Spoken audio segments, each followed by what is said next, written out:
बीते कुछ दिनों से कोरोना के घटते बढ़ते आंकड़ों के पीछे के सस्पेंस के अलावा एक और सस्पेंस है जो फिलहाल इस वक्त देश में अधिकांश लोगों के दिल और दिमाग पर छाया हुआ है, और वो है कब आएगा कोरोना की तीसरी लहर का पीक। आपको बता दें कि देश में बीते 24 घंटे में 2.5 लाख से ज्यादा मामले सामने आए। पिछले दिन के मुकाबले 50,190 मामले कम रहे। साथ ही देश में कुल 614 लोगों की मौत हुई और एक्टिव मामलों की संख्या 22,36,000 के पार पहुंच गई।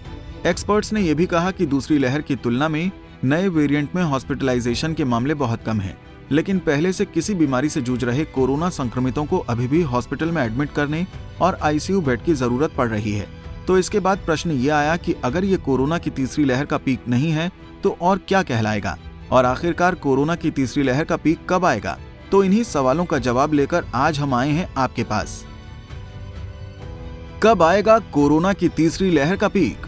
अपोलो हॉस्पिटल इंटरनल मेडिसिन के senior consultant doctor Suranjit Chatterjee ने मीडिया से बात करते हुए बताया कि बड़े शहर पहले ही इस लहर का पीक देख चुके हैं और अब इसका ग्राफ नीचे की ओर जाता दिख रहा है, लेकिन टियर 1 और टियर 2 की श्रेणी में आने वाले शहरों और ग्रामीण क्षेत्रों में इसके कम मामले दर्ज किए गए हैं।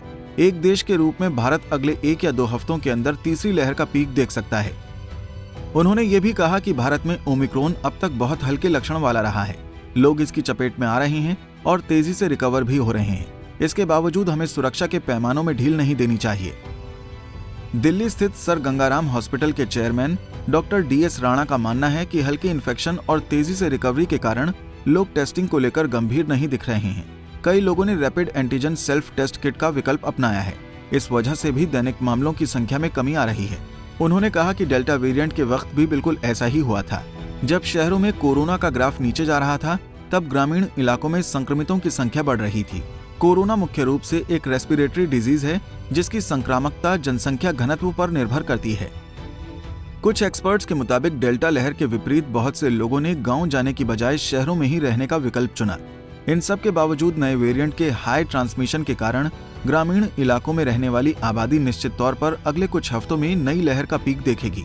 हालांकि ये मामले रिकॉर्ड होंगे या नहीं, ये काफी हद तक वहां के टेस्टिंग प्रोसेस पर निर्भर करेगा। आपको बता दें कि एक्सपर्ट्स ने लोगों को आगाह करते हुए कहा कि नए वेरिएंट ओमिक्रॉन से आई कोरोना की तीसरी लहर ने भारत को अपनी चपेट में ले रखा है। WHO ने भी ओमिक्रॉन को वेरिएंट ऑफ कंसर्न के रूप में कैटेगराइज किया है, जो सबसे पहले दक्षिण अफ्रीका में पाया गया था। हल्के लक्षणों वाले इस नए वेरिएंट में मौत का कम जोखिम देखा गया है। हालांकि इसका ट्रांसमिशन बहुत ज्यादा है और ये बड़ी खामोशी से इम्यूनिटी यानी कि रोग प्रतिरोधक शक्ति पर असर डाल सकता है। हमसे जुड़े रहने के लिए हमारे YouTube चैनल को सब्सक्राइब करें और नई वीडियो की नोटिफिकेशन के लिए बेल आइकॉन को दबाएं। अगर आप ये वीडियो Facebook पर देख रहे हैं तो लाइक जरूर करें और ज्यादा से ज्यादा शेयर करें। धन्यवाद।